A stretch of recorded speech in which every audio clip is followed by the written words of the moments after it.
اور جو میری نصیحت سے منہ پھیرے گا اس کی زندگی تنگ ہو جائے گی، اور قیامت کو ہم اسے اندھا کر کے اٹھائیں گے۔ وہ کہے گا کہ میرے پروردگار، تو نے مجھے اندھا کر کے کیوں اٹھایا؟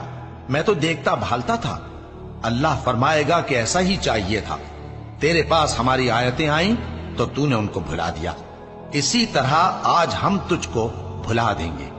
اور جو شخص حد سے نکل جائے اور اپنے پروردگار کی آیتوں پر ایمان نہ لائے، ہم اس کو ایسا ہی بدلہ دیتے ہیں، اور آخرت کا عذاب بہت سخت اور ہمیشہ باقی رہنے والا ہے۔